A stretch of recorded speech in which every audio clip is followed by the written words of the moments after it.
Օրվա հագեցվածությունը հսկայական էր իրականում եւ այս քարոզարշավը նկատի ունեմ Փաշինյանի վարած քարոզարշավը բավական հետաքրքիր նոր ելևէջներ է ձեռք բերում, որոնք հետաքրքիր են միայն դրսևորումների առումով։ Գոնե ինձ համար պարզ էր, որ այսպես է գնալու եւ պարզ է նաեւ թե ինչեր են դեռևս լինելու առաջիկա շուրջ 20 օրերի ընթացքում եւ հատկապես ինչ է լինելու դրանից հետո։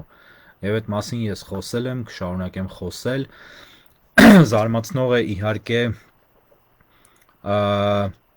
ֆանտազիան, որով սա վարվում է, այսինքն երևակայության աստիճանը եւ երևակայության մակարդակը, որով Փաշինյանը եւ իր թիմը վարում են այս ընտրարշավը, բայց սա հիմնականում Փաշինյանի վարած ընտրարշավն է իհարկե։ Չեմ ուզում շատ երկարացնել, որովհետեւ բավական բան կա խոսելու եւ բովանդակային բան։ Օրվա ամենասուր պահը, թեև շատ էին սուր պահերը, Արցախցի Արթուր Օսիպյանի դեպքն էր, երբ Արթուր Օսիպյանը մոտեցավ Նիկոլ Փաշինյանին եւ բավական գրագետ ձևով ուսումնասիրել էր ակնհայտորեն եւ ինչպես հետո պարզվեց ինքը օտար չէ քաղաքական պրոցեսներին եւ Արցախում, որքան որ Արցախում կար քաղաքականություն ներգրաված է եղել դրա մեջ եւ հարցեր տվեց Փաշինյանին, կարծում եմ բոլորը տեսել են, արդեն չեմ ուզում պատմել պայմանագրերի մասին, Արցախը Ադրբեջանի կազմում ճանաչած լինելու մասին եւ այլն եւ այլն։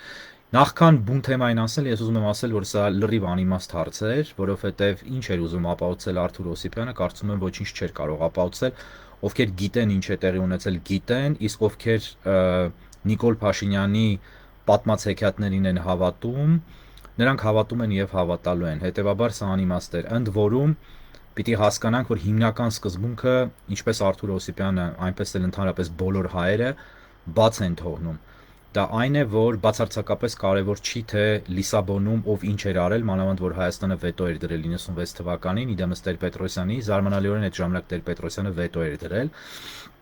բայց հասկանալի է ճնշում կլիներ իր վրա, դրա համար վետո դրեց, եթե չդներ Հայաստանում ճնշում կլիներ, եւ պիտի հասկանան, որ պայմանագրերը բոլորը կարող են զրոյանալ, եթե կողմերից մեկը որոշում է դրանք չպահել։ Հայերի մոտ կա սարսափելի ծիծաղելի մի թյուրըմբռնում, եթե շատ մեղմ արտահայտվեմ, այն մասին, որ եթե պայմանագիր է, ապա դա Աստծո կողմից Մովսեսին տրված օրենք է, եւ դրանից էլ ավելի, որտեղ Մովսեսին տրված օրենքները չեն պահում, բայց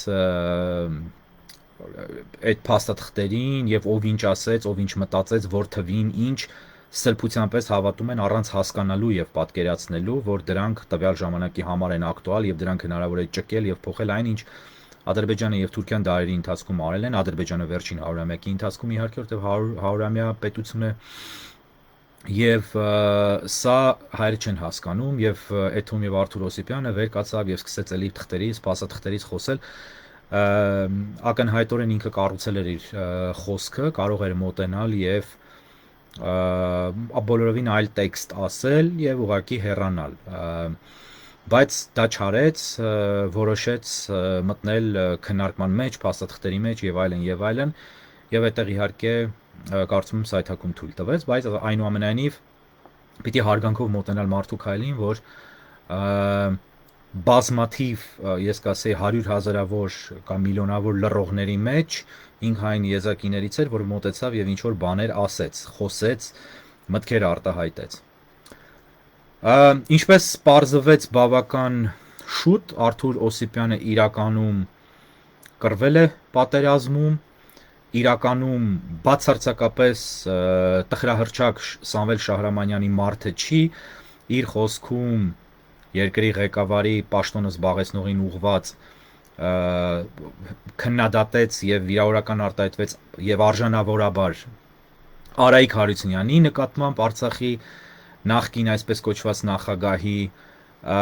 մեղադրեց Փաշինյանին նրանում, որ այդ ռեժիմին սատարել է եւ դա շատ ավելի կարեւոր խոսք էր, քան իր պոլեմիկան, որի մեջ նա ներքաշվեց Փաշինյանի հետ։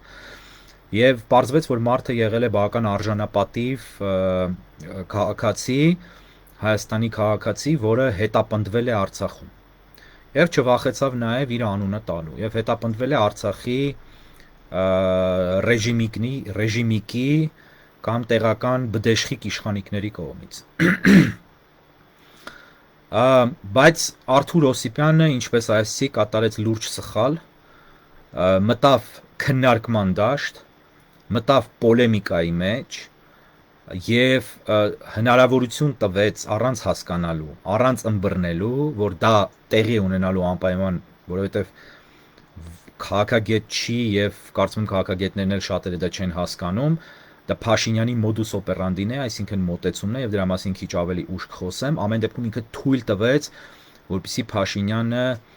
ինչպես ասում են անգլերենում, վերին ձեռք բերի, այսինքն ափով ծածկի նրա ձեռքը փոխաբերական առումով։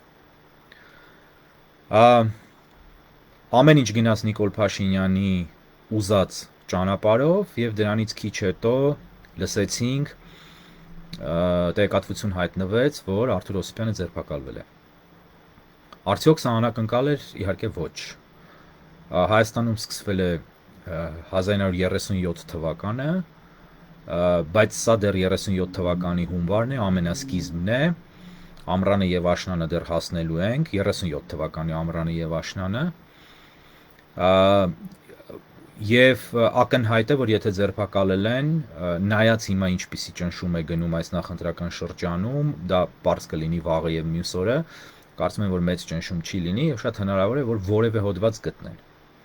Որովհետեւ եթե ցանկանում են, յուրաքանչյուր հոդված, յուրաքանչյուր մարդու վրա կարող են գտնել եւ դնել։ Եվ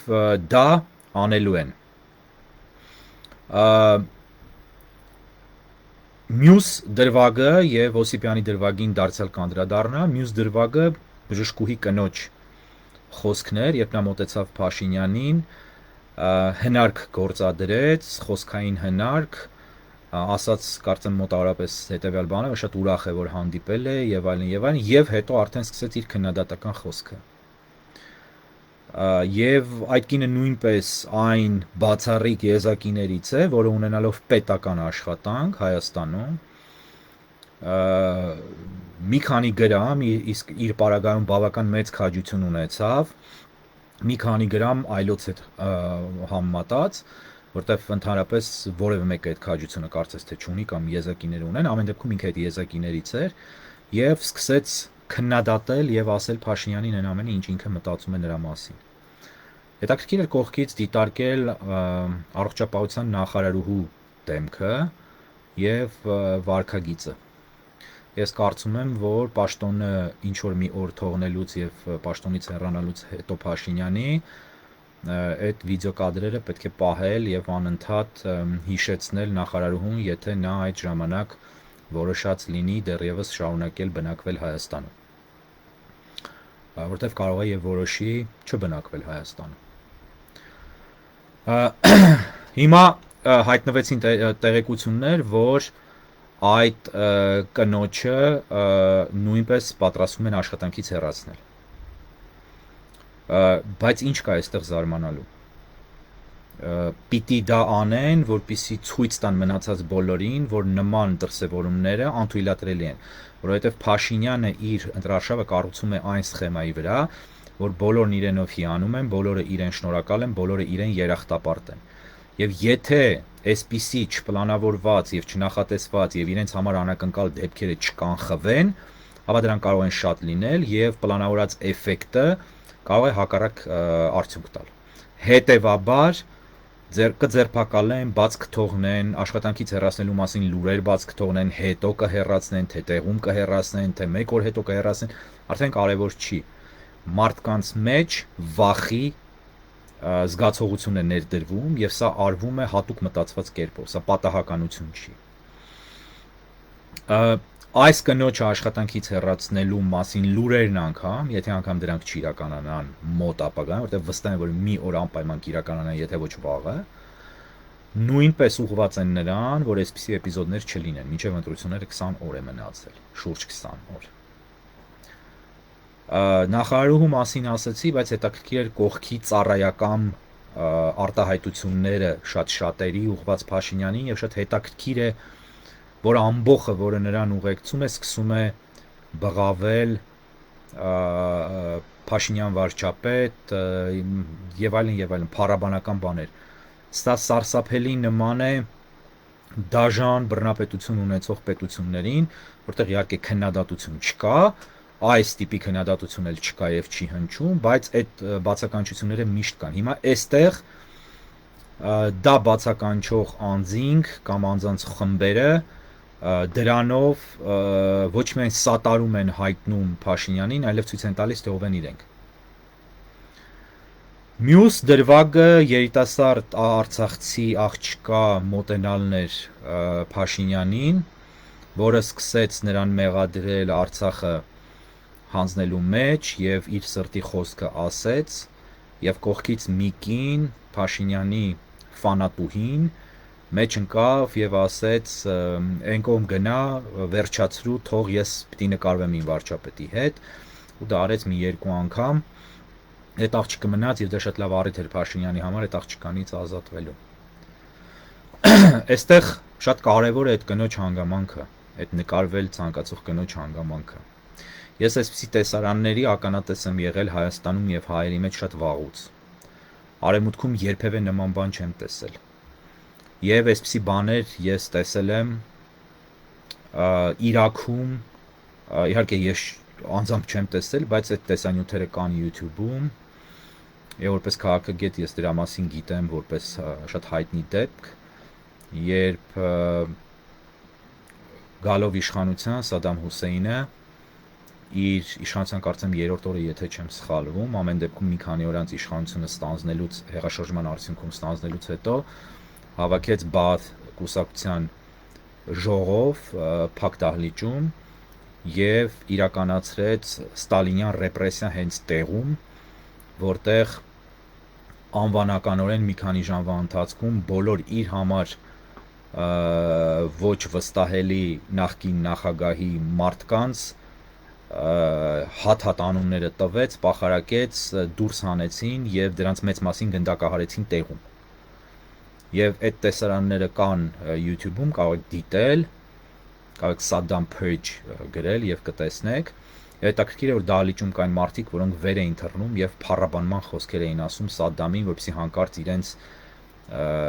իրենց կարճ խելքով հերթը չհասնի, կամ սկսում էին փնովել նրանց ու տանում էին եւ փառաբանում էին Սադամին բղավոցներով եւ գոռոցներով, բայց դա սարսափի գոռոցներ էին։ Նմանատիպ մի բան տեղի ունեցավ այսօր եւ այդպիսի տեսարաններ ես տեսել եմ անգամ մանկուց, երբ մեկը, որը ոչ կոնվենցիոնալ բան է ասում իշխանություն կամ ուժ ունեցողի դեմ եւ այդ քաջությունը ունենում է, կողքից տասնյակներով հարձակվում են այդ մարդու վրա եւ անարգում են եւ փորձում են արժե զրկել։ Եվ դրանից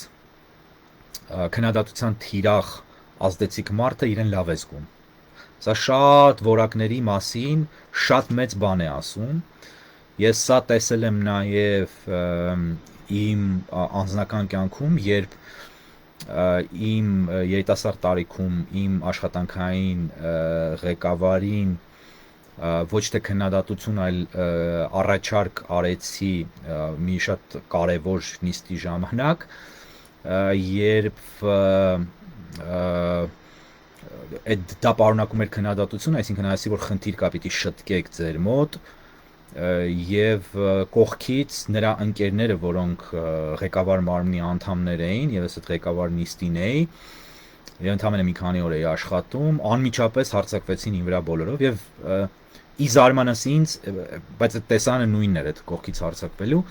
ի զարմանս ինձ այդ անձը, որ շատ բարձրաստիճան անձ էր, այդ ժամանակ ինքը միջամտեց ի պաշտպանություն ինձ։ Եվ շատ հետաքրքիր է, որ մենք շատ արագ մտերմացանք եւ տարիներ անց մենք արդեն շատ մտերիմ ընկերներ էինք, իսկական ընկերներ, իսկ այն մարդիկ, ովքեր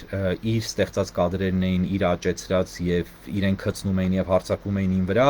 դավաճանեցին իրեն եւ փառաբանում էին հաջորդին, հետոնայից հետո հաջորդին եւ այլն եւ այլն։ Սա շատ կարեւոր մենթալիտետային հատկանիշ է եւ աշխարհում ամենանողկալի բաներից մեկն է, որը ես դիտարկել եմ, ասեցի որտեղ եւ որը ես երբևէ չեմ տեսել որևէ այլ տեղ, որովհետև Միացյալ Նահանգներում եղել են իրավիճակներ, երբ ես շատ կարևոր շրջանակներում նստած եմ եղել եւ մարդիկ քննադատել են իրենց ղեկավարներին, որովհետև մեկը կողքից չի հարձակվել նրանց վրա, յուրաքանչյուրը ասում է իր խոսքը եւ կրում դրա հետևանքները, բայց սա կա արևելյան տիպի հասարակություններում եւ ես սա շատ եմ տեսել Հայաստանում եւ այդ կնոջ պահվածքը ամենասարսափելի տեսարաններից մեկն է, որ ես տեսել եմ այսօրվա պահվածքը սելֆի անողի, երբ աղջկան, որը կորցրել է իր հայրենիքը, ուղղակի թքած ունեն նրա ցավի վրա, թքած ունեն նրա խոսքի վրա, թքած ունեն նրա մարդկային արժանապատվության վրա եւ այդ կինը մենակ այդ կինը չի, կողքը բոլոր այդ կնոջը հանդուրժածները եւ հատկապես նրա հետ սելֆի անող գլխավոր հայտնի անձը մասնակից են այդ վերաբերմունքին եւ կրում են այդ կնոջ նույն արժեքները։ Սա անձամբ ինձ համար սարսափելի տեսարան է եւ սարսափելի իրավիճակ է։ Հիմա ուզում եմ անդրադառնալ եւ վերադառնալ Արթուր Օսիպյանի պահին եւ մի փոքր ավելի մանրամասնել սա։ Վերջում Նիկոլ Փաշինյանը վերջին հատվածում սկսեց Արթուր Օսիպյանին կոչել թռած, փախած, սկսեց գորգռալ ինչու չէ զոհվել, ինչի ես կենթանի մնացել եւ այստեղ շատ հատկանշական է, որ ինքը չի ասում ինչի ես ողջ մնացել։ Ասում է ինչի ես կենթանի մնացել, իսկ ինքը այդ երկու բառերի տարբերությունը գիտի։ Ինքը դրա մեջ դնում է կենթանի բառը, ես վստահ եմ։ Կենթանի, այսինքն ոչ մարդ իմաստն է դնում եւ միաժամանակ իր ասածը ձևակերպում է այնպես, թե ինչ ես ողջ մնացել։ Կարելի է ստեղից ենթադրել, որ Փաշինյանը կուզենար, որ Արթուր Օսիպյանն էլ մնացած իր կոչով պատերազմ գնացած կամավորների հետ զոհված լիներ։ Կարելի է թերևս ենթադրել։ Արթուր Օսիպյանի պես մարդիկ շատ անհարմար են Հայաստանում բոլոր իշխանություններին, թե նախկիներին, թե ներկաներին եւ վստահ եմ նաեւ ապագաներին։ Եվ այն, ինչ ասում է Նիկոլ Փաշինյանը, հիմար խոսք չի։ Դա շատ հստակ հայկական հասարակությունում տարածված մտածողության արտացոլումն է եւ ինքը խփում է այդ թելերին եւ ինքը խաղում է այդ հանգամանքի վրա եւ դրա նույնպես որևէ մեկը ուշադրություն չի դարձնում եւ այս մասին նույնպես որևէ մեկը ոչինչ չի խոսում։ Ես առաջին անգամ խոսում եմ այդ մասին։ Մենք շատ լավ գիտենք, որ յուրաքանչյուր ոք, ով պատերազմից հետո քննադատում էր իշխանությանը կամ ինչ-որ բաներ ասում էին, իսկ դու գնացել ես կռիվ, անձամբ ինձ մի հարյուրավոր անգամներ, միգուցե 1000 անգամ, բառացիորեն 1000 անգամ մեկնաբանություններ են գրել, հայհոյել են, վիրավորել, իսկ դու գնացել ես պատերազմ, բա որ չես կամ ինչի հիմա խրամատում չես, դե որ խոսում ես, էտում երեխայի հաշվին ես ուզում հայրենիք պաշտպանես, դե գնա դու մեռի եւ այլն եւ այլն, սա նույն սերիայից է։ Այս թեման եւ այս մոտեցումը նույնպես արկա է միայն ու միայն Հայաստանում։ Այսպիսի մոտեցում, այսպիսի խոսքեր որևէ տեղ չկա։ Իդեպ իմիջայլոց, քանի որ այս եթերը ուղիղ է, առաջարկում եմ գրել մեկնաբանություններ, գրել հարցեր, ես ոչ բոլոր, բայց երբեմն որոշ հարցերին, քանի դեռ խոսում եմ, կփորձեմ նայել եւ անդրադառնալ, խնդրում եմ հարցերը գրել այս թեմայի շրջանակներում, որովհետեւ այս թեմայից դուրս չեմ պատասխանելու։ Մեկնաբանություններում կարող եք գրել եւ հետո էլ կարող եք գրել մեկնաբանություններ ընդհանրապես նյութի մասին եւ ես կկարդամ, թեև մեկնաբանություններ քիչ եմ կարդում, բայց այս անգամ կկարդամ։ Մյուս հանգամանքը այն է, որ Նիկոլ Փաշինյանը սկսեց բղավել նրա վրա եւ նրան սկսեց անմիջապես ասոցացնել Քոչարյանի հետ։ Սա մի հնարք է, որը Նիկոլ Փաշինյանը մշտապես գործածում է վերջին օրերին, եւ սա պատահականություն չի։ Նիկոլ Փաշինյանը հստակ իր բոլոր ընդդիմախոսներին պիտակավորում է որպես քոչարյանական, որպես Սամվել Կարապետյանական, նրանց կալուգայի սամոյական ասելով, որպես, չգիտեմ, Ծառուկյանական ասելով, ձևակերպումը հիմա չեմ հիշում, թե Ծառուկյանի պարագայում բացի բելարուսականից ինչ է ասում ուրիշ։ Ամեն դեպքում ինքը պիտակավորման քաղաքականություն է վարում, եւ սա պատահականություն չի, ինքը այդպես չի մտածում, ինքը գիտի, որ այդ մարդիկ կապ չունեն այդ մարդկանց հետ։ Բայց դրանով ինքը այն զանգվածին, ում ակտիվությունը իր համար կարևոր է այս օրերին եւ հատկապես ընտրության օրը, դա իր զանգվածն է, դա իր մասսան է,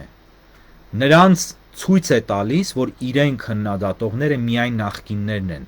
եւ որ ինքը նրանց հարցերը վերջապես լուծելու է։ եւ փորձում է դրանով դիսկրեդիտացիայի, այսինքն վարկաբեկման քայլ կատարել, եւ դա նրան միանշանակ հաջողվում է։ Եվ ինչպես ասեցի, այդ գործում իրեն նպաստում են, օգնում են այդ մարդիկ իրենք, որոնք տվյալ պահին զոհ են դառնում նրան, բայց իրենք, որովհետև իրենց խոսքը, որ պիտի շատ մտածված լինի իրեն ուղված, ճիշտ չեն կառուցում ընդհանուր առմամբ։ Թե Արթուր Օսիպյանը, թե բժշկուհի կինը, թե երիտասարդ աղջիկը, եւ մեղադրելու էլ չի, դրանք մարդիկ են, որոնք չգիտեն Փաշինյանի հնարքների գիտական խորքը, որտեղ դա գիտական թեզերի վրա հիմնված հնարքներ են։ Եվ ես սկսել եմ մտածել, որ Փաշինյանի ոչ միայն բնատուր տաղանդն է կռուտիկների եւ ամեն ինչ իր ուզածով ներկայացնելու, այլև սկսել եմ կասկածել, որ իր հետ հավանաբար աշխատում են թուրքական հատուկ ծառայությունների հոգեբանները, մարդկային վարքագծի մասնագետները,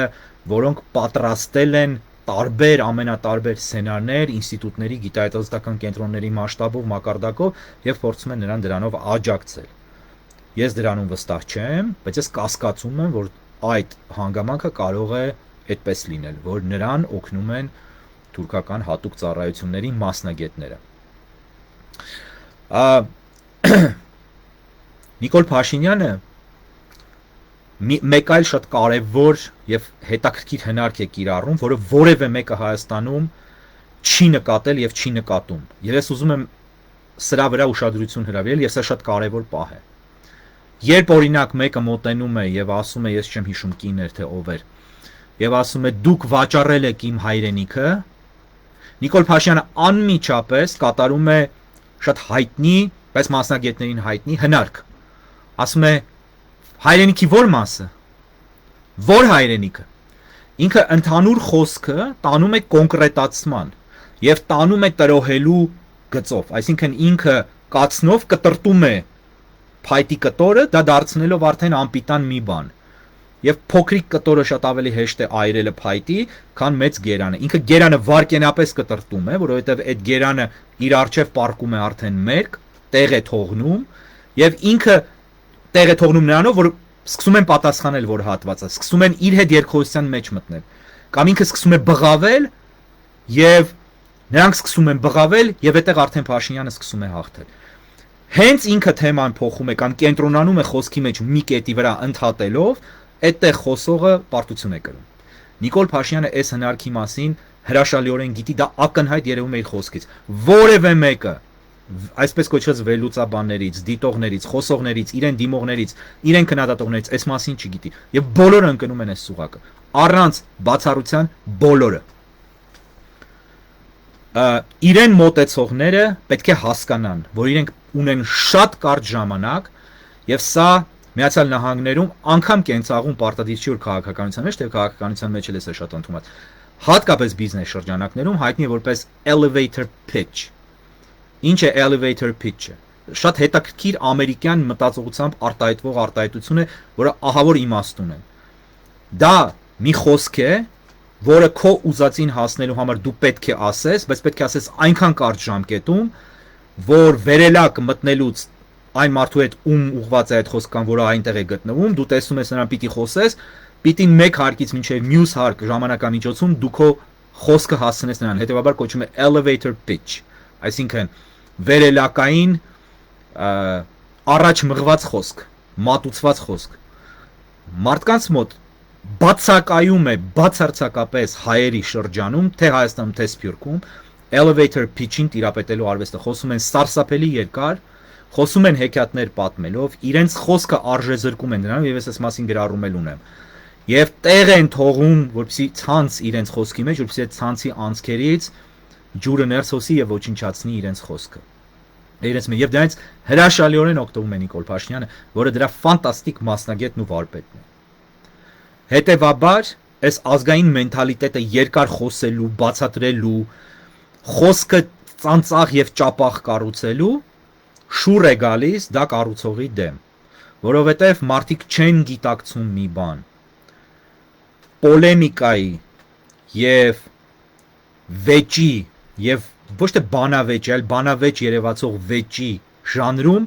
Նիկոլ Փաշինյանը ոչ միայն Հայաստանում է չեմպիոն, նա համաշխարհային չեմպիոն է։ Աշխարհում որևէ մեկը իր հետ պոլեմիկայի մեջ չի մտնի։ Հայաստանում մտնում են, բայց ինքը համաշխարհային չեմպիոն է։ Եվ ջախջախում է բոլորին դրան, որովհետև դա իր դաշտն է։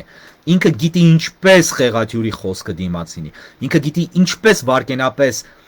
հանիրավի, բայց վարկաբեկի ինքը տիրապետում է բոլոր հնարքներին։ Իսկ ինչ է պետք իր զանգվածին, այդ հնարքները, որպեսզի առավել հիանան իրենց ղեկավարով եւ իրենց կուրքով։ Հիմա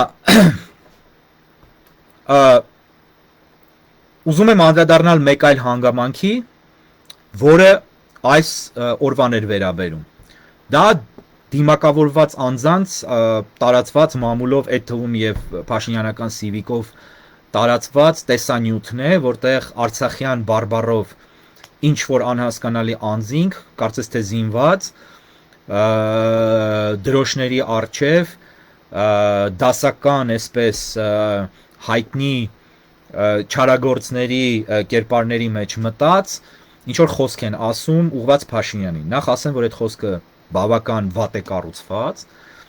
այնքան արցախյան բարբառով է, որ արդեն թվում է անբնական, որովհետև հստակ երևում է, որ իրենք ցանկանում են հստակ եւ աներկբա ցույց տալ, որ իրենք արցախցիներ են, իսկ դա շատ կասկածելի է, նշանակում է այդտեղ միտում կա արցախցի ցույց տալու այդ մարդկանց, եւ սպառնալիքները անհասկանալի են, եւ դրանք ֆիզիկական բնույթի սպառնալիքներ է, ենթադրվում է, որ այդպիսի սպառնալիքներ են հնչեցնում, թեև խոսքում կարծեմ թե ուղիղ ինչ որ բան չկա, բայց ուղիղին շատ մոտ ենթադրում եմ խոսք է հնչում։ Եվ տակը ենթագրեր են ֆրանսերենով։ Ինչի ֆրանսերենով, որովհետև եվրոպական կարևոր լեզու է, ակնհայտորեն սա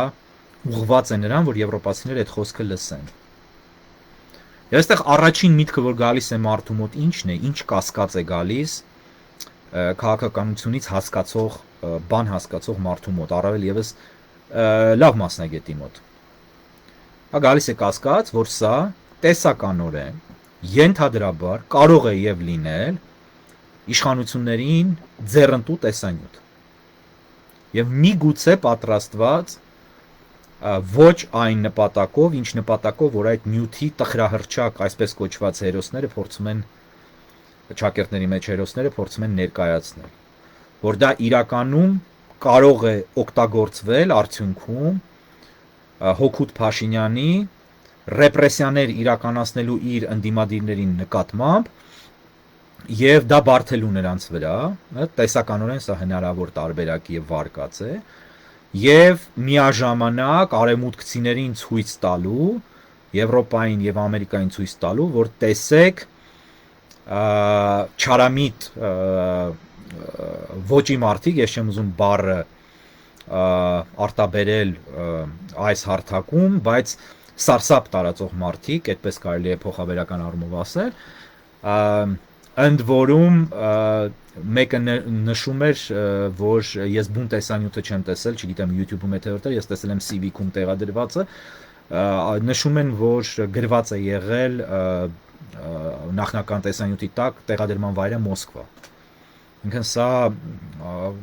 այդքան պրիմիտիվ են արդյոք այդ չարամիտները, եթե չարամիտ այդպես հենց այն է ինչ մակերեսին երևում է, որ տակը գրեն Մոսկվա, այսինքն իրենց ասոցիացնեն Ռուսաստանի հետ։ Սա շատ կասկածելի է եւ շատ նման է մի false flag operation-ի, այսինքն կեղծ դրոշով օպերացիայի, որը կարող է կազմակերպված լինել տեսականորեն, որպեսզի Փաշինյանը դրանից օգուտներ քաղի։ Եվ որպեսզի այն ռեպրեսիաները, որոնք սկսվելու են հիմնական ընդդիմադիրների դեմ, որոնց նա անվանում է պատերազմի եռագլուխ հրեշ, բացարձակապես ոչ մի արձագանք չառաջացնեն եւ Փաշինյանը շարունակի իր գործունեությունը։ Հնարավոր տարբերակ է, սա կարծում եմ հնարավոր տարբերակ է տեսականորեն։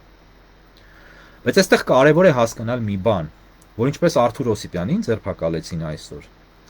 այդպես էլ ձերբակալելու են շատ շատերին։ Վերջին հաշվով ձերբակալելու են բացարձակապես բոլորին, ովքեր ընդդիմադիր են Նիկոլ Փաշինյանին։ Եվ ամեն ձերբակալություն առավել դաժան եւ առավել մեծ ձերբակալությունների ալիքի է հանգեցնելու։ Բայց դա ոչ անպայմանորեն նախընտրական շրջանում։ ձերբակալությունների ամենալուրջ եւ ամենամեծ ալիքը ամենատարբեր մեղադրանքներով սկսվելու է ընտրություններից հետո, որովհետեւ ընտրություններից հետո Նիկոլ Փաշինյանը վերընտրվելու է հայ ժողովրդի կողմից եւ շատ արդար կերպով, այսինքն արդար չի իր վերընտրությունը, բայց որպես երևույթ, բայց արդար ընտրություն է, արդար ընտրության արդյունքում է ընտրվելու, այսինքն ժողովուրդը իրոք գնալու է, դա է իմ ասածը, եւ ընտրելու է Նիկոլ Փաշինյանին։ Եվ դրա որտեվ այդպեսին է հայ ժողովուրդը եւ այդպեսին է Նիկոլ Փաշինյանը, նա ներկայացնում է հայ ժողովրդին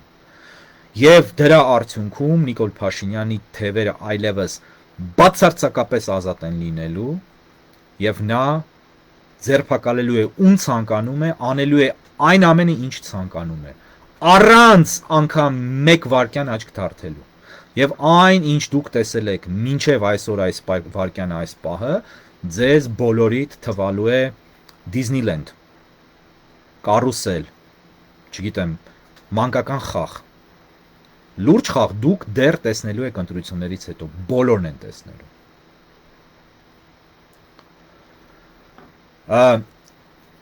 Նշեմ նաև, որ ըստ լուրերի իր կյանքին վերջ է տվել կալանավայրում այն անձը, որին ձերբակալել էին նախընտրական պաստառ պոկելու համար։ Սա ստալինիզմի եւ Հյուսային Կորեայի իրավիճակին շատ հարիր իրավիճակ է պաստառ պոկելու համար։ Ընդհանրապես այն ձերբակալությունները, որ մենք տեսնում ենք նաև այս նախընտրական շրջան, դրանք բոլորը ստալինիստական ոճի ձերբակալություններ են։ Բացարձակապես տխմարագույն մեղադրանքներով։ Ծիծաղելի է օրինակ այն մեղադրանքը, որը այս մասին շատ է խոսվել, առաջադրվել է անգամ Սամվել Կարապետյանին, որտեվ միգուցե կարող էին տասնյակ բաներ գտնել, որ առավել լուրջ կթվային, բայց ինչ որ խոսքի համար, որ ընդհանրապես շատերի կարծիքով սպառնալիք չի պարունակում, դրանով ձերբակալելը դա օրինակ այդպիսի հոդվածով, այդպիսի խոսքի համար բացառված է, որ աշխարհի որևէ ժողովրդավարական երկրում տեղ ունենար ձերբակալություն եւ քրեական գործ հարուցվեր։ Հետևաբար ձերբակալությունների ահռելի ալիք է սկսվելու, որը շատ երկար է տևելու։ Եվ այդ իր կյանքին վերջ տված անձի հանգամանքը նույնպես բոլորը թքած ունեն դրա վրա։ Սա շատ կարևոր է հասարակության անդամին, որը քաղաքականապես ակտիվ անձ է, ես չեմ ճանաչում ով է եւ ինչպես է դեպքը տեղ ունեցել, որը պոկել է պաստառ։ Մեղադրում են հանցագործության մեջ, դա համարում են հանցագործություն, շինեմ գուցե հանցագործություն է Հայաստանի քրեական օրենսգրքով, ես դա չգիտեմ։ Բայց ձերբակալում են, տանում են եւ այդ մարդը իր կյանքին վերջ է տալիս եւ հասարակությունը դրա վրա թքած ունի։ Բացարձակապես ոչինչ արժեք չունի Հայաստանում եւ հայության շրջանում հիմա։ Բացարձակապես ոչինչ։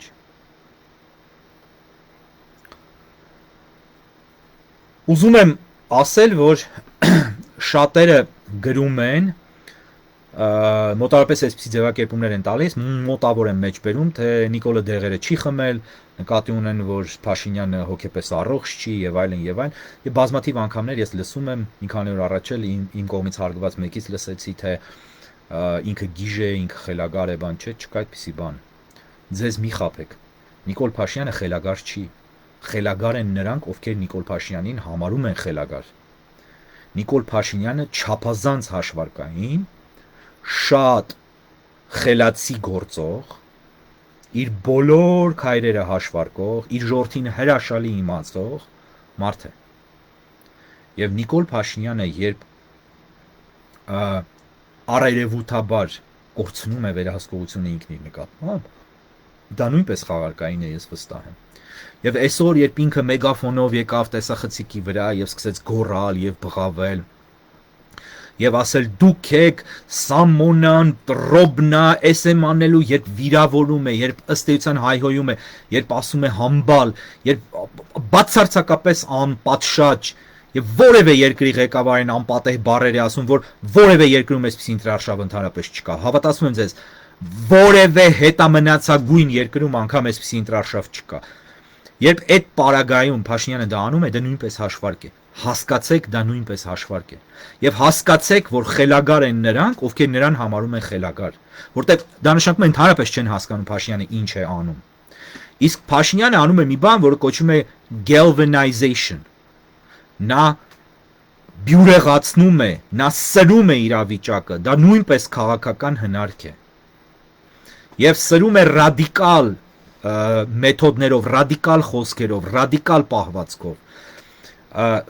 Կիրք է մտցնում այդ ամեն ինչի մեջ, դրամատիկ վիճակ է մտցնում այդ ամեն ինչի մեջ, ստիպելով իր օգտին քվյարկողներին, իր զանգվածին լինել շատ ակտիվ, անպայման գնալ ընտրության, անպայման ընտրել իրեն, նրանց ովքեր կիսատ են նիկոլական, դարձնի ամբողջովին նիկոլական, որովհետև այդ խաղը շարունակում է դեռ նախկիններ եւ իր միջև, նախկիններն են, այդ խաղը արդեն ինքը երրորդ անգամ է խաղում, եւ պիտի նոր ներվ, նոր ռիթմ, նոր տեմպ հաղորդի դրան։ Եվ ինքը դա անում է գիտակցաբար, ինչպես գիտակցաբար բոլորին մեղադրում է քոչարյանական լինելու մեջ։ Թեև այդ մարդիկ կարող են լինել խորապես հակաքոչարյանական։ Եվ պիտի հասկանաք, որ այս պահվածքը, երբ նա ասում է քոքները կտրելու եմ, կարծեմ այդպես է ասում, արմատախիլ եմ անելու, ջնջելու եմ, ոչնչացնելու եմ, սա արդեն նրա նախկին պողպատե բռունցքի մասին հայտարարությունը չի։ Սա հող է ընտրություններից անմիջապես հետո ռեպրեսիվ ապարատը ամբողջությամբ կիրառելու համար, հող է նախապատրաստում։ Եվ սրանով ինքը կիրառության մեջ է դնում մի մեքենա, ռեպրեսիաների մեքենան, որը պիտի շուտ թափավակի եւ լավագույն թափավակելու շրջանը նախընտրական շրջանն է, որտեղ շատերը մտածում են, թե դե նախընտրական շրջան է, ինքը պիտի այս դերասանությունը անի, ճակերտների մեջ դերասանություն, ինքը պիտի ոգևորված լինի, ինքը պիտի այդպես խոսի, դե լավ դրա համար արեց, դե լավ փորձում է իր զանգվածին, ինչպես այսի գալվինայզ անել եւ այլն, չէ, դա կա, բայց Փաշինյանը հստակ հաշվարկ է կատարել, ինքը հենց հիմա այդ ռեպրեսիվ մեքենան կիրառության մեջ է դնում առանց լայնամասշտաբ ռեպրեսիաների, որովհետեւ ընտրություններից հետո ինքը ասի, տեսակ ես իմ ասածը արեցի, ես հիմա գնում եմ իրենց հետևից։ Եվ ես, մյուսները, ովքեր ամբողջությամբ հակաքոչարյանական են, ամբողջությամբ հակասերժական են, ամբողջությամբ հականախկինական են եւ ամբողջությամբ հականիկոլական են, իրենց հայացքներով եւ գաղափարներով, այդ մարդկանց պիտակավորել որպես քոչարանական, սերժական, չգիտեմ, էսական, ենական, բոլորին դա պիտակավորելը շատ հեշտ է, որովհետև ինքը արդեն այդ մեքենան էլ է ընթացքի մեջ դրել, բայց ռեպրեսիվ ապարատը ինքը հենց հիմա աշխատացնում է, որպեսզի ընտրություններից հետո դնի շատ ակտիվ կիրառության մեջ։ Եվ եւս մի բան, որից հետո կկարդամ հարցերը, տեսնում եմ, որ հարցեր են գալիս, կարծեմ 11 մեկնաբանություն կա, եւ կփորձեմ դրանց էլ արագ պատասխանել։ Վստահ եմ, որ շատ-շատերը ասելու են, բա ինչի հիմա Եվրոպան ձայն չի հանում, ինչի արևմուտքը ձայն չի հանում, եթե ռեպրեսիաները առաջ հանում էին, առաջ ասում էին, որովհետեւ առաջվա իշխանությունները ակնհայտորեն հակարևմտյան էին, ակնհայտորեն պրոռուսական էին։ Դրա համար առաջ իրենք իշխանությունների վրա ճնշում էին գործածում։ Հիմա Նիկոլ Փաշինյանը իրեն վաճառում է արևմուտքին որպես պրոարևմտյան, թեև ինքը ընդհանրապես պրոարևմտյան չի։ Իմ խորին համոզմամբ ինքը ամենապրոռուսականն է, բայց նաև աշխարհում ամենապրոթուրքական եւ պրոադրբեջանական իշխանությունն է, ընդ որում ոչ միայն Հայաստանում, այլև աշխարհում։ Ինքը դա վաճառում է արևմուտքին որպես պրոարևմտականություն, որոշակի կեղծ քայլեր է անում դեպի արևմուտք եւ դա արդեն այլ խնդիր է, մենք հետո կխոսենք, թե արևմուտքը հասկանում է, դա չի հասկանում, ինչու է անդուրժում, բայց դա փաստ է, որը կոնտրաստ է նույն Քոչարյանի հանդեպ, որը խոսում է այս ամեն ինչը, եւ կոնտրաստ է նաեւ ցավալիորեն Սամվել Կարապետյանի թիմի հետ, որոնք ես վստահ եմ չլինելով Մոսկվայի, այս պահին եմ վստահ, հետո կարող է կարծիքս փոխվի, չլինելով Մոսկվայի դրածոներ, բայց որոշակի ռևերանսներ են անում Մոսկվայի նկատմամբ եւ դա կոնտրաստ է ստեղծում, դա իրենց թուլությունը եւ սխալն է կոնկրետ Կարապետյանի թիմի տվյալ պարագայում, որտեղ Քոչյանը շատ անկեղծորեն կարծում եմ կապված է Կրեմլի հետ եւ իրենք Նիկոլ Փաշինյանը օգտագործում է այդ հանգամանքը, որպեսզի արևմուտքը լինի պրոնիկոլական։ Եվ քանի որ այս դիմակավորված չարամիտների տեսանյութն է պատտվում, որը դեռևս չգիտենք ինչ է, հայտնի չի։ Քանի որ Նիկոլ Փաշինյանը բոլորին մեղադրում է քոչարանական լինելու մեջ, ակնարկում է պրոռուսական լինելու մեջ եւ այլն, կալուգացի լինելու մեջ, պրոբելարուս լինելու մեջ եւ այլն, երբ ինքը սկսի ամբողջությամբ ռեպրեսիաներ իրականացնել, ինքը դա ներկայացնելու է որպես ռուսական ազդեցությունից Հայաստանի մաքրում։ Եվ շատ բնական է, որ արևմուտքը մասնավորապես պարզ է, որ Միացյալ Նահանգները հիմա այս վարչակազմով ընդհանրապես չի միջամտելու ոչ մի բանի, բայց պարզ է, որ եվրոպացիները լռելու են եւ լավ են անելու։ Լավ են անելու։ Ինչու են լավ անում, որովհետեւ եթե ես նույնպես լինեի, եթե ես լինեի Եվրոպայի ղեկավար, ես նույնպես լռելու էի։ Բայց ինչի են լավ անելու, որովհետեւ կներեք, եթե հունիսի 7-ից հետո Նիկոլ Փաշինյանը մնում է իշխանություն, Նիկոլ Փաշինյանը ինչ անի լավ է անելու։ Որովհետև եթե դուք գնում եւ վերընտրում եք Նիկոլ Փաշինյանին, դուք նրան իրոք մանդատ եք տալիս անելու այն ամենը, ինչը ինքը դեռ չի արել ու անելու է։ Դուք ուրեմն համակարծիք եք նրա արածների հետ։ Եվ հետևաբար, եթե դուք կարծում եք, որ Եվրոպան պիտի վեր կենա եւ թարմ լեգիտիմություն ստացած ղեկավարին երկրի, որը իրեն ներկայացնում է որպես պրոեվրոպական, պիտի ասի, չէ, դու վատ ես անում, ուրեմն դուք ապրում եք հեքիաթում։ Դուք մեղադրում եք արժեքները սեփական դավաճանելու եւ այլնի մեջ, հասկացեք, արժեքները ունեն իրենց տեղը, երբ ժողովուրդները որոշակի այլ արժեքներ են դավանում կամ նույն արժեքներն են դավանում։ Բայց եթե ժողովուրդը դավանում է մի տիպի արժեք եւ այդ արժեքներին նոր մանդատ է տալիս, հետեւաբար ինքը դավանում է այդ արժեքները, եթե մանդատ է տալիս, ապա ինչի պիտի այդ արժեքներին ընդդիմանա Եվրոպան օրինակ։ Մարդիկ սա չեն ուզում հասկանալ, որտեվ կա այս ժողովրդի մեջ կա այդ տրամադրվածությունը հավերժորեն միշտ մեղադրելու բոլորին բացի իրենից։ Եվ չի լինելու ոչ մի արձագանք Նիկոլ Փաշինյանի ռեպրեսիաներին, որևէ հակազդեցություն չի լինելու, եթե հայ ժողովուրդը նրան ոչ միայն չի հակազդելու, այլև տալու է բացահայտ եւ հստակ թույլտվություն անելու այն ամենը, ինչ նա ցանկանում է։ Եվ ասեմ ձեզ, այս ընտրություններից հետո, որոնցում Նիկոլ Փաշինյանը վստահ եմ, որ հաղթելու է այն առումով, որ մնալու է վարչապետ, այս ընտրություններից հետո դուք տեսնելու եք բաներ, որոնք ձեր ամենավատթարագույն երազներում անգամ չեք տեսել։ Եվ դուք չեք ճանաչելու անգամ Նիկոլ Փաշինյանին այնպեսին, ինչպեսին դուք նրան ճանաչել եք մինչև հիմա։ Հիմա ես փորձեմ արագ կարդալ մի քանի հարցերը եւ դրանցից մի քանիսին պատասխանել։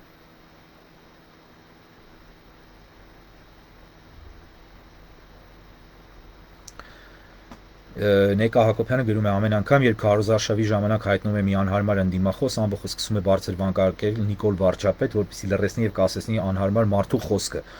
Ուշադրություն դարձրեք, դա արվում է ամեն անգամ, հստակ նախապես տրված հրահանգ է։ Չէ, Նեկա ջան, պարտադիր չի, որ հստակ հրահանգ լինի։ Ես ձեզ ասեմ, որ ծառայակամությունը դա իրական երևույթ է եւ շատ շատերը հատկապես արևելյան հասարակություններում դա դրսևորում են ինքնակամ եւ նրանց ասելու կարիք անգամ չկա։ Հավատացեք, դա այդպես է։ Ես չեմ կարծում, որ իրենց ասել են, որ մեկը գա մի բան ասի, դուք կոռացեք Նիկոլ վարչապետ։ Իսկ որ չեն քննադատում, ընդհանրապես չեն գոռում Նիկոլ վարչապետ, չեն մոտենում, չգիտեմ ինչեր անում եւ փառաբանում, անում են։ Ձեր ասացի մեջ տրամաբանություն կա, բացառված չի, բայց ես չեմ կարծում։ Мека говорю, и как остановить это зло. Очень все четко и очень все ясно. Չընտրել ԿՊ-ին, չընտրել ԿՊ-ին, բայց դա անհնար է։ Անհնար է չընտրել ԿՊ-ին, որովհետև դուք գործ ունեք հայ ժողովրդի հետ։ Իսկ ԿՊ-ն արտահայտում է հայ ժողովրդի երազանքները, կատարել է երազանքները, ազատել է նրան հայրենիքի բեռից։ ԿՊ-ն նրան տանում է դեպի հավերժական խաղաղություն, որը գերեզմանային խաղաղություն է, որտեղ այս ժողովուրդը զահլա եւ հավես չունի հայրենիք պահելու, պայքարով զբաղվելու, հայրենիք կառավարելու եւ արտապատվիրակում է այդ կառավարումը Թուրքիային եւ Ադրբեջանին։ Սա իմ սուբյեկտիվ համոզմունքն է եւ հետեւաբար քաղաքացիական պայմանագիրը դուրս է եկել հայ ժողովրդի ծոցից եւ արտահայտում է նրա իղձերը, ցանկությունները եւ իրականացնում է դրանք։ Միակ ուժն է, որը իր ասածը իրապես իրականացնում է։ Իհարկե 20 թվականից հետո մինչեւ 20 թվականը խաբել են։ Հետևաբար այս համատեքստում это зло никак не остановить. Никак. Если это зло, может это не зло? Եթե հայ ժողովուրդը սիրում է, պաշտում է իր իղձերեն, գուցե դա բարիք է, գուցե դա արդարություն է, գուցե դա տիեզերական արդարություն է։ Մեկը գրել է խելացի քանդող է անուղեղ ամբոխի միջոցով։ Չեմ մեկնաբանի։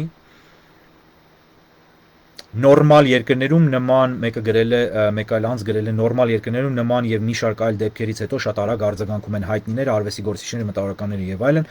Դե բնական է, նրանց մենք այլևս չունենք, բայց ամեն դեպքում ինչ է կարծում, ինչու են նրանք լռում եւ համամիտ եք, որ հենց այդ փուչ մասան տարիներ շարունակ սնվելով ժողովրդից մեօրը հենց այդ ժողովրդին դեգրադացնելու համար։ Այո, համամիտ եմ։ Այդ մարդիկ լռում են, որովհետեւ նրանք էլ այս հասարակության մաս են, որովհետեւ նրանք նույն արժեքներն են կրում, նույն բնավորությունն ունեն, նույն կերպ վախենում են իրենց փոքրիկ կոմֆորտները կորցնելուց։ Օրինակ, ես ուզում եմ մեկին ասել, որին ես շատ եմ անդրադարձել։ Մի քանի օր առաջ Արտավազ Փելեշյանը հրավիրվել էր Կանն, իրեն ծափ էին տալիս այնտեղ բան, այս հայերը ինչպես Փարաջանովին դարձրեցին համաշխարհային հայտնի բան, այդպես էլ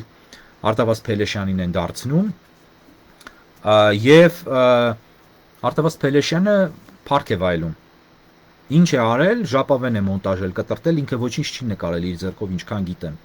Եթե այս վերջին ֆիլմը նկարել է, չգիտեմ։ Ինքը իր հիմնական գործերը սովետական կինոխրոնիկայի ժապավենները կտրտել, կպցրել, երաժշտություն է դրել տակը։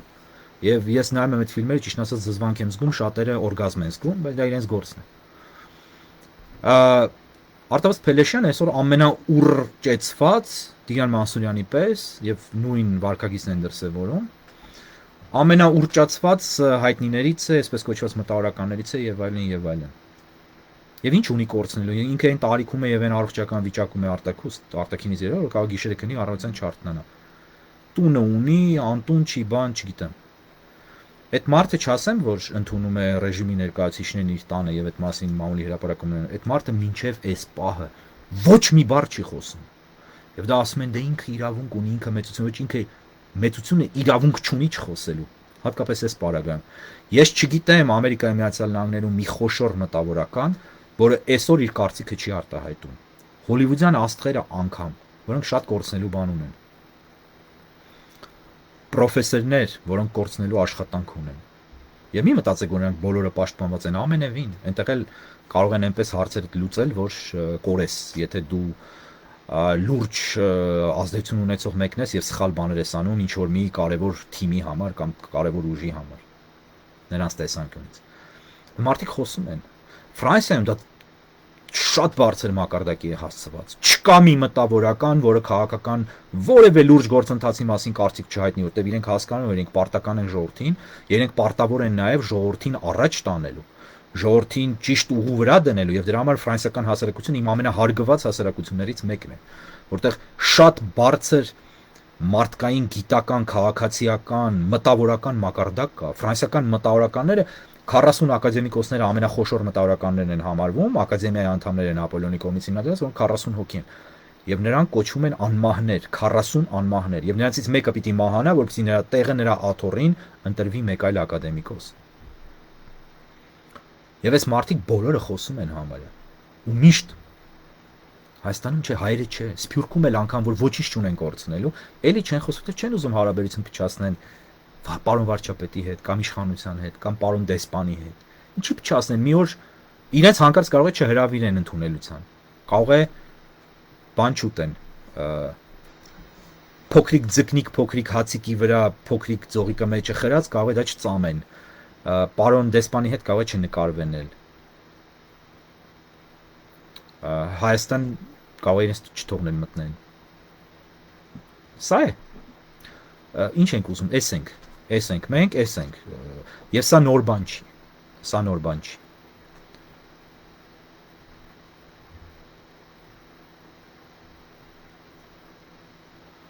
Շուշան Հյուսնունցը գրել է «Что там такие тупые» վստահ եմ եվրոպացիների մասով է ասում Нет, они не тупые, բայց այդ մասին ես հետո կխոսեմ Ջոն Քյոսեյանը, որ ամերիկյան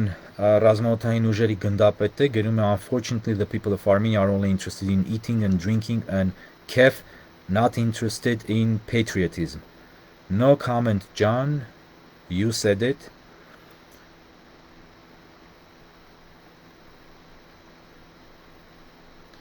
Լիլիթ Արշակյանը հարցում է, գուցե մի փոքր հույս կա փրկվելու։ Լիլիթ ջան, չէ, չկա։ Կամ գուցե կա, բայց ես այդ հույսից չունեմ, կներեք, ես չունեմ այդ հույսից։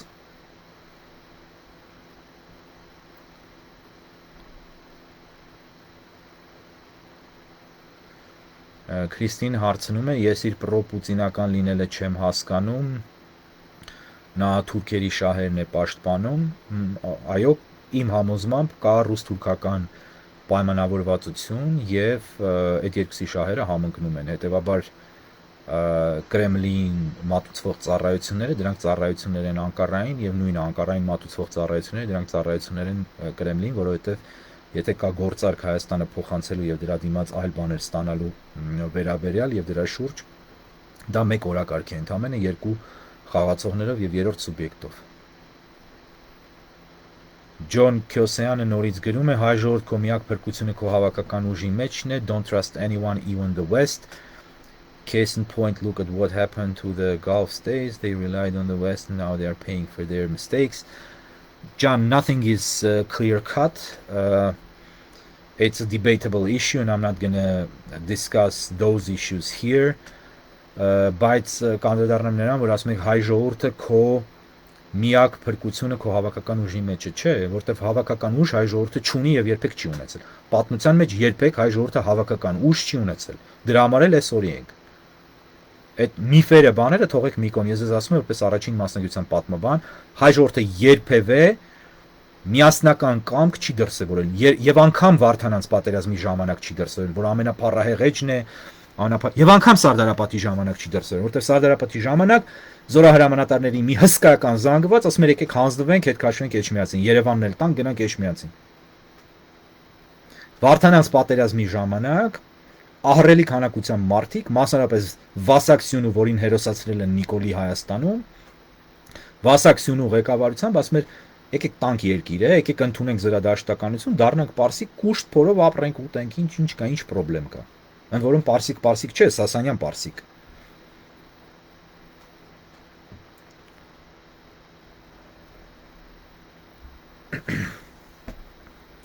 Նարեկ Կազարյանը ասում է լուծում առաջարկեք ու ռեալ։ Նարեկ ջան, ռեալ լուծում չեմ կարող առաջարկել, կներեք, որովհետև լուծումներ առաջարկել եմ 1000 անգամ, դուք այդ դասից ուշացել եք։ Եվ լուծում այլևս չկա, որովհետև ես 100 անգամ ասել եմ, մարդուն կարելի է փորձել փրկել, երբ նա դեռ հիվանդ է, բայց երբ նա արդեն պարկած է դագաղում թաղման տանը, ինչպես Հայաստանում են ասում, սքո սրահում, ապա նրան վերակենդանացնելու որևէ խոսակցություն հավասարազոր է ապուշության։ Իսկ ես ապուշություններով չեմ զբաղվում։ Ես գիտեմ, որ ամեն ինչ վերջացած է, ես գիտեմ սա ուր է գնում, եւ ես որևէ լուծում այլևս չեմ առաջարկում։ Այդ լուծումները կան, այո, բայց այդ լուծումները չեն իրականանալու, հետեւաբար ես դատարկ բաներով չեմ զբաղվելու, չեմ խոսելու։ Անդրադարձեք, որ այսօր ասում են ինչու դու չես զոհվել Խրամատում, ասում է Վարդան Ազարյանը։ Այո, ես դրան անդրադարձա, ասում են ինչի չես զոհվել Խրամատում, ինչի չես զոհվել Խրամատում, նույնն է, ինչ որ ասում են ինչի չես գնացել պատերազմ, ինչի չես գնացել պատերազմ։ Նախ ինչի պիտի զոհվեր Խրամատում 1, երկրորդ հերթին։ Բախտը բերել է չի զոհվել, հիմա կարծում եմ պիտի ներողություն խնդրի Փաշինյանից, որ չի զոհվել մարդը։ Դա 1, երկրորդ հերթին իսկական զորահրամանատարները գնում են ճակատ եւ պատմության մեջ շատ է եղել, որ ցավալիորեն լավ զորահրամանատարները զոհվել են ճակատում։ Զոհվելու մասին չեմ խոսում, բայց ինչի Փաշինյանը մի անգամ պատերազմի ժամանակ ճակատ չի գնացել։ Ինչի մի անգամ Խրամատ չի մտել զինվորին տեսնի։ Անգամ Ասադներ քաղաքացիական պատերազմի ժամանակ գնում ճակատ։ Գնում էր մարտական դիրքեր եւ դրա տեսանյութերը կան, անգամ Ասադը։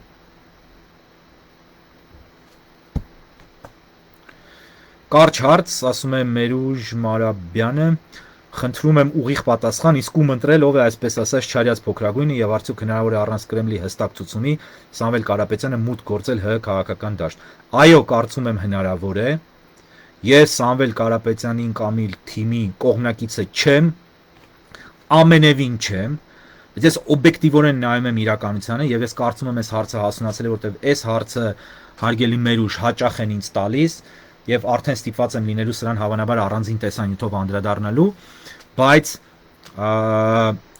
կարծում եմ այս մասին պիտի խոսվի, ում ընտրել եւ արդյոք Սամվել Կարապետյանը Կրեմլի մարդն է։ Ես հավատացած եմ, որ չի։ Կարող է սխալվեմ, բայց դրա հավանականությունը քիչ եմ համարում։ Տեսեք, հստակ պնդում չեմ անում։ Ես անկեղծորեն հավատացած եմ եւ ասա անկեղծ եմ ասում, որ ինքը Կրեմլի մարդը չի։ Այո, հնարավոր է, որ ինքը առանց Կրեմլի հետ համաձայնեցնելու մտած լինի խաղի մեջ։ Ես անգամ չեմ բացառում, որ կարող է Կրեմլի ինչ որ այդպիսի պաշտոնյաներ հատուկ ուղարկված լինեն իրեն ասելու, հա, որոշել ես մտնել, մտի, վատ չի, ինչ կա, որ դե մտի, հա, Ռուսաստանի քաղաքացի ես բան եւ այլն, իրենց հատուկ նպատակ, բայց ես կասկած չունեմ անգամ, որ այս խաղից հետո Սամվել Կարապետյանի նույն Կրեմլը փուրն է տալու։ Մտած լինելու համար այս խաղի մեջ եւ ընդհանրապես, որովհետեւ այդպիսի մարդիկ հիմա մանավանդ Ռուսաստանում այնպիսի process-ներ են գնում, որ սկսվել են անգամ Կրեմլի ամենամտերիմ օլիգարխների դեմ լուրջ խարդավանքներ, ինչպես նաեւ պաշտոնյաների, սա Ռուսաստանի պատմության մեջ պատմությունը իմացողները կիմանան լավ, շատ տարածված մի բան է, որ խոր ճգնաժամային պատերազմական իրավիճակներում Կրեմլը սկսում է ինքն իրեն ուտել։ Եվ Սամվել Կարապետյանը կարծում եմ չլինելով Կրեմլի մարդ, որտեվ ինքը այդպիսի տեսակ էլ չի, որ լիներ Կրեմլի մարդ, վստահաբար շատ-շատերին է ճանաչում, իրեն անպայման ուտելու են, ինչպես կերել են Լևոն Հայրապետյանին եւ Ռուբեն Վարդանյանին, բայց իրեն այլ տարբերակով են ուտելու։ Եթե ինքը իհարկե որոշակի արտակարգ, արտառոց եւ շատ խելացի քայլեր չկատարի, որոնք ես կասկածում եմ, որ կկատարի, այսինքն չեմ կարծում, որ կկատարի, այնպես որ համարում եմ ում ընտրել, ում չընտրել։ Ես ասում եմ, եթե Նիկոլ Փաշինյանը լիներ եւ լիներ ամենավատթար տարբերակը, սատանան, ես կգնայի եւ կքվեարկեի սատանայի օգտին, որովհետեւ Նիկոլ Փաշինյանի օգտին չքվեարկեի։ Չընտրել իմ կարծիքն է, իմ համոզմունքն է, չընտրել Ռոբերտ Քոչարյանին, նրա ուժը։ Չընտրել մնացած որևէ ուժի, որը խորհրդարան անցնելու շանս չունի կամ որը անցնում է խորհրդարան, որովհետեւ ձայները փոշիացնի, այսինքն այդ ձայները տրամադրի ըստ էության Փաշինյանի ուժին, հավաքի ձայներ։ Ինչ շատ են հարցնում այսպես կոչված շնորհապետականների մասին։ Ես նրանց մասին ընդհանրապես ոչ մի լավ կարծիք չունեմ։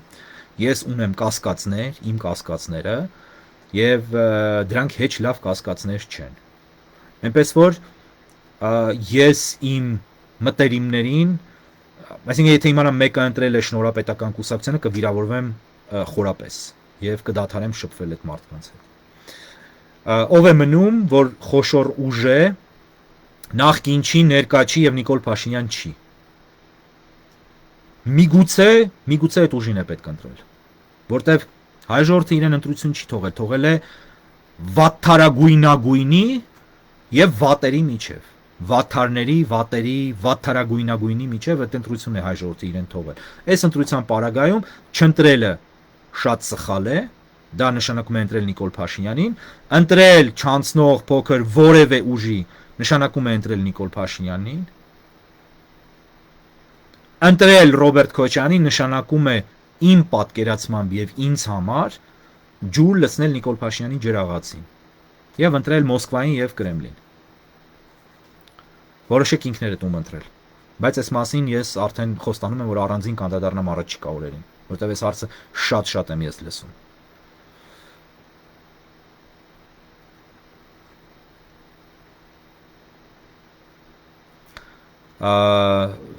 Мека ասում է, я уже подпала под репрессивную машину и не знаю, как защищаться, все молчат, все отмалчиваются, никому не делают. Да, конечно. Вы, по-моему, среди этого общества живете, в этом обществе живете. А чего вы ожидали? Что кто-то будет что-то говорить? Չիլինելու այդպիսի բան։ Մոռացեք։ Ամեն մարդ իր գլխի տերն է, ինչպես միշտ է եղել այս ժողովրդի մեջ։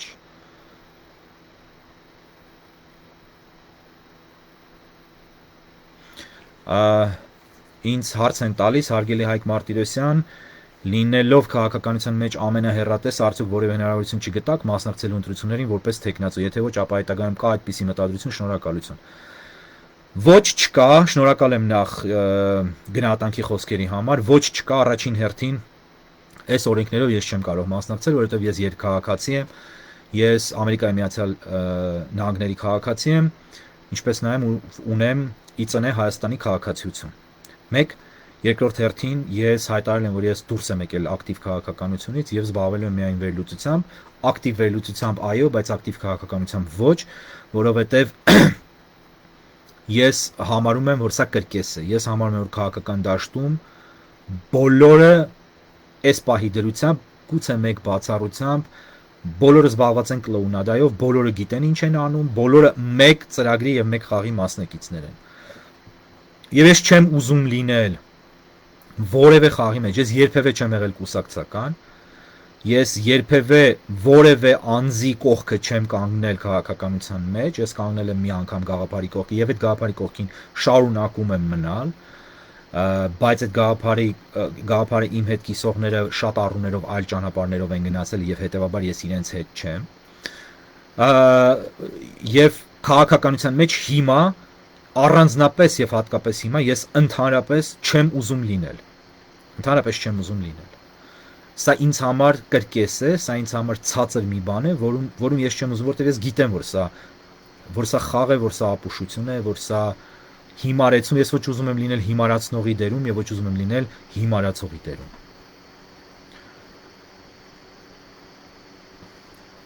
Դավիթ Անդրեսյանը ասում է ակնհայտ է, որ ընդդիմությունը պարտվում է քարոզարշավում, ինչն են սխալ անում։ Ամեն ինչը։ Ես նայում եմ Սամվել Կարապետյանի ելույթները, Նարեկ Կարապետյանի ելույթները, նայում ես 5 լավ խոսք կա, 5 ազնիվ հետաքրքիր լավ բան կա, հետաքրքիր ինձ համար չէ, բայց նորմալ բաներ կան, զգում ես, որ մարդ են, զգում ես, որ ծախուորակարգեր չեն հետապնդում, մեկ էլ մի հատ բան են ասում, գցում են ջուրը։ Այդ սխալներն են անում։ Հիմա իրենց պարագայում դա անփորձությունն է, դա կրթություն չունենալն է մասնագիտական կամ մասնագիտությանը հարակից, փորձ չունենալն է։ Մյուսների պարագայում ուր է ընդդիմություն։ Արդյոք Քոչարյանը ընդդիմություն է, եթե Քոչարյանի թիմը ընդդիմություն է, ինչ էին անում իրենք խորհրդարանում, ընդդիմություն էին աշխատում, այո, ընդդիմություն էին աշխատում։ Ում Նիկոլ Փաշինյանին, այսինքն Նիկոլ Փաշինյանի հետ այդ խաղը առաջ տարան խորհրդարանական։ Ով կա ուրիշ ընդդիմություն։ Շնորհապետականը ինձ եթե հարցնեք ընդհանրապես ընդդիմություն չեն։ Ով է ընդդիմություն, այնտեղ ինչ ուժեր կան։ Ես չգիտեմ, այսինքն գիտեմ։ Ես չեմ տեսնում ռեալ իրական ընդդիմություն։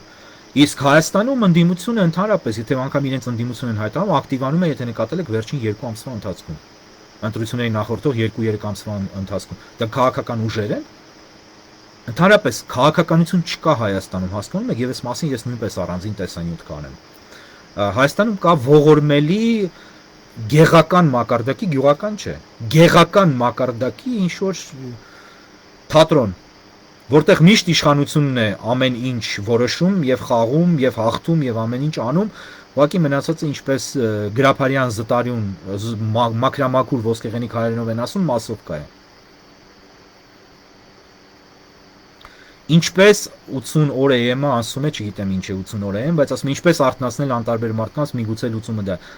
Դուք չեք կարող արթնացնել քնածներին, եթե նրանք այս ժողովրդի մաս են, եւ իմ կարծիքով չկա քնած, կա թքած ունեցողներ։ Թքած ունեցողներին դուք չեք կարող դարձնել թքած չունեցողներ։ Չեք կարող։ Դուք չեք կարող փոխել այս ժողովրդին, եթե դուք բացարձակ եւ անվերապահ իշխանություն չունեք այս ժողովրդի վրա եւ իշխանություն երկրի վրա։ Իսկ այդ դուք դա չեք կարող ունենալ, դա կունենա Նիկոլը, որտեղ ինքը ժողովրդի մասնիկն է։ Հետևաբար հնարավոր չի։ Այդ բաները, խոսքերը ես կատեգորիկ եւ արմատապես չեմ ընդունում։ Քնած են, պիտի արթնացնել, վատ են աշխատում, ուրեմն արթնացնում։ Չկա այդպիսի բան։ Նայեք մարդկանց, շփվեք նրանց հետ, լսեք նրանց այդ թվում եւ հատկապես երիտասարդների խոսակցությունները։ Փողոցում աղջիկների ժարգոնային, հաճախ խուլիգանական որոշ աղջիկների խոսքը փողոցում, դուք կհասկանաք, որ ոչ թե քնած են, այլ թքած ունեն։ Թքած են, այսինքն այդ մարդիկ, այդ անհատները։ Եվ գուցե ոչ միայն անհատները։ 3 նախկին վարչապետները իրենց հարստահարված վիճակով արդյոք չեն թիկունք դառնում Նիկոլին ավելի լափելու եւ թուրքացվածության հետ։ Ընդհանրապես Վարդան ջան, եկեք չխոսենք լափելու մասին, որովհետեւ դա դարձել է Նիկոլ Փաշինյանի մենաշնորհը, ինձ համար ընդհանրապես ակտուալ չի լափել չլափելու թեման։ Ես ինչպես եւ դուք վստահ եմ, հայրենիքի կորստյան մասին ենք մտածում, ես կարծում եմ, որ նախկինները լափել են, արդյոք ես կարծում եմ, որ ներկաները չկան այդ գործում, այ դա լավ հարց է։ Արշակ Գալստյան ասում ենք մեր հայրենիքի համար չենք պայքարում ու սպասում ենք, որ Ֆրանսիան, ԱՄՆ կամ մեկ այլ պետությունը պիտի փրկի մեր հայրենիքը։ Միանշանակ ճիշտ եք Արշակ, եւ սա եղել է պատմության մեջ միշտ։ Եվ հայերի համար միշտ մեղավոր են նրանք, ովքեր չեն գալիս իրենց փրկելու եւ իրենց փոխարեն կռվելու եւ մեռնելու։ Իսկ ինչպես տեսնում ենք Պետրոսի հաղորդումներից վերջին օրերին, Պետրոսն ասում է՝ «Բա ուզում եք գան փրկեն», բայց այդ դեպքում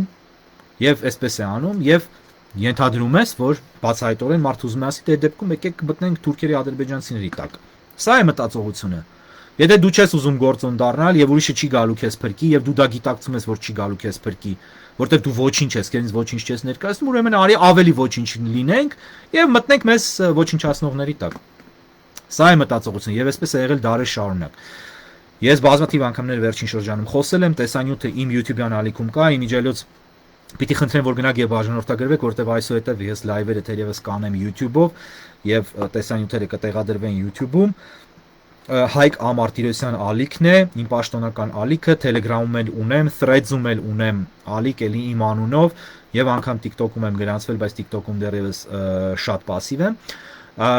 Եվ Telegram-յան ալիքը, յուրաքանչյուր տեղում տարբեր նյութեր եմ տեղադրում, գրանցվեք եւ YouTube-ում դուք կարող եք դիտել գեներալ Դանստերվիլի գերեզմանի իմ հայտնաբերումը, կարգի բերումը Անգլիայի ծայր հարավ-արևմուտքում, որը գեներալ Դանստերվիլը այն բրիտանացի զորավարն էր, որը եկավ Բաքուն հայկական պահելու եւ թաթարների ձեռքը չընկնելու համար եւ հայերը որոշեցին նրան սպանել, որովհետեւ պահանջում էին, որ Դանստերվիլը բրիտանական բանակը բերի իրենց համար կռվելու, իսկ իրենք չէին ուզում կազմակերպվել եւ կռվել։ Եվ վերջում Դանստերվիլը հեռացավ, որտեղ ասեց ես իմ 400 հոգի մնացած զինվորներին զոհ չեմ տա կորած մի գործի համար, երբ դուք ինքներդ չեք ուզում կռվել։ Եվ ես չեմ խայտարակի բրիտանական կայսրությունը այդքան զոհեր տալով, երբ դուք ընդհանրապես ես ձեզ փորձեցի մարզել, զենք բերել, կազմակերպել, այդ ամեն ինչից հրաժարվեցիք եւ պահանջեցիք, որպեսզի մենք կռվենք ձեր փոխարեն։ Եվ թողեց եւ գնաց, եւ դրանից հետո նրան դարձրեցին հայերը դավաճան։ Ես հարգանքի տուրք եմ մատուցել այդ մարդու գերեզմանին, գնացեք 1 ժամանոց նյութ է, այդ նյութում ես ամբողջությամբ պատմեմ պատմությունը գեներալ Դանստերվիլի Բաքուն հայկական պահելու հուսահատ փորձերի, որոնք տապալվեցին եւ այդ պատճառով է, որ նրա հանդեպ վարված եւ Բաքվի հայերի չկազմակերպվելու պատճառով է, որ տեղի ունեցան Բաքվի տխրահարճակ ջարդերը եւ 30,000 հայ ոչնչացվեց։ Դանստերվիլի մեկնելու հաջորդ իսկ օրը արդեն թուրքական բանակը հասնում էր Բաքվին, թաթարական բանակը, որ կոչվում էր իսլամի բանակ, եւ այդ պատճառով է, որ ստեղծվեց Ադրբեջանի պետությունը այն տեսքով, որով մենք այսօր տեսնում ենք, եւ այո, հայերը միշտ ուզում են ինչ որ մեկը գա իրենց համար կռվի, բայց իրենք ոչինչ չեն ուզում անել, իրենք չեն ուզում դառնալ ոչ մի գործոն։ Եվ երբ հասկանում են, որ իրենք գործոն չեն եւ իրենց համար ոչ ոք չի կռվելու, ասում են եկեք գնանք պայմանավորվենք, մեր ամեն ինչը տանք, թող մեզ կառավարեն։ Միգուցե սա լավ է։ Միգուցե սա շատ արդար է։ Ես չգիտեմ։ Միգուցե սա իրոք ճիշտ վարվելակերպ է, բայց ասեմ ձեզ աշխարհում միայն այս ժողովուրդն է այդպես վարվում։ Բայց միգուցե սա միակ հանճարեղագույն ժողովուրդն է աշխարհում, միգուցե։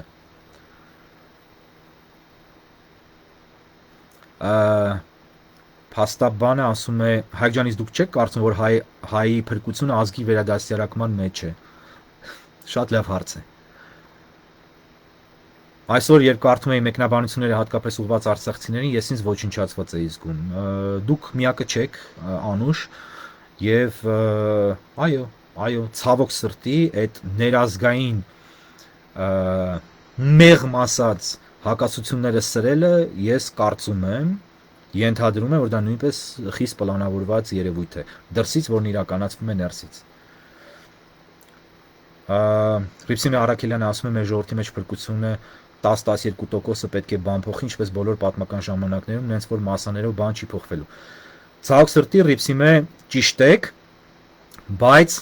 ուզում եմ ասել, որ 10-12% չկա, որ իմ մասին դուք խոսում եք, երանի լիներ, բայց չկա։ Եվ բոլոր պատմական ժամանակներում, որպես պատմաբան կարող եմ ասել, ինչպես նաև քաղաքագետ, այդպես չի, որ 10-12%-ն է ոտքի կանգնել եւ բաներ փոխել։ 90%-ն էլ է կանգնել, 80%-ն էլ է կանգնել, 50-ն էլ է կանգնել։ Հայաստանում կես տոկոսը 0.5%-ն անգամ ոտքի չի կանգնում։ ոտքի կանգնած ոչ ոք չկա 20 թվականից ի վեր, ոչինչ չկա։ Եվ այն պահին, երբ հրամանը եկավ հանձնել Քարվաճառը, Բերձորը եւ մնացած տարածքները, մարդիկ զենքը վայր դրեցին, հանձնեցին։ Էլ ինչ ոտքի կանգնելու մասն ենք խոսում։ Ընդ որում բանը բանից անցած է, բայց տեսականորեն այո դուք ճիշտ եք ասում։ Եվ միանշանակ համաձայն եմ ձեր հետ Ռիփսիմե, որ մասաներով բան չի փոխվելու, որովհետեւ այդ մասաները չկան։ Որ լինեին կփոխվեր։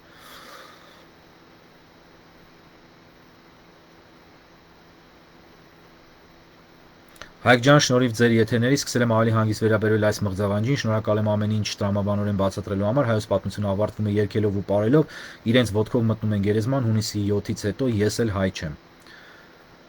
Նեկա բավական խորքային եւ խելացի բան եք ասում։ Ջոն Քյոսյանը հարցում է, do you think the Pever նկատի ունի Bever-ը has any chance? No, I don't think so, John. I think they have zero chances. Ես կարծում եմ, որ Բևերը 0 շանս ունի։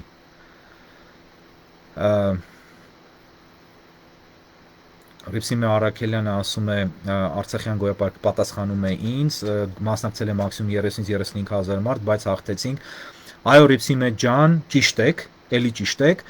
բայց դա էլ ունի իր նրբությունները եւ իր կողմերը, այսպես չոր փաստերը եթե դնենք, ստացվում է այո, բայց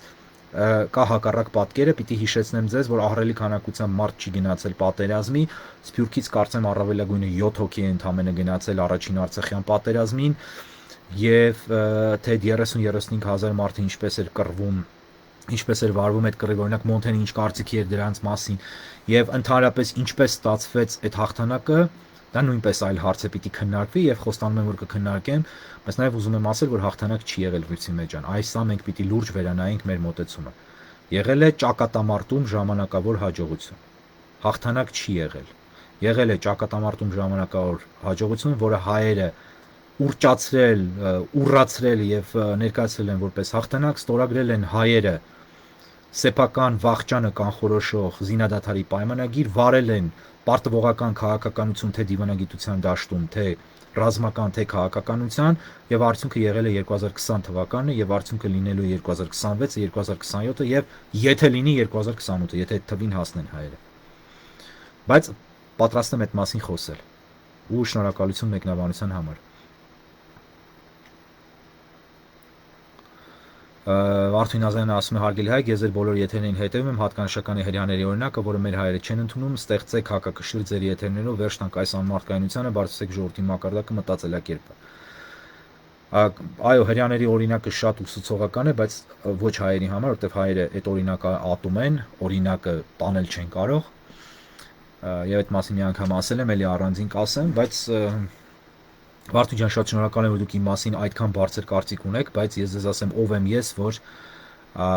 բարձրացնեմ ժողովրդի մակարդակը։ Այս ժողովրդի մակարդակը փոխել հնարավոր չի, հնարավոր չի։ Եթե բացարձակ եւ բացառիկ իշխանություն չունես եւ ինքդ շատ բարձր մակարդակ չունես։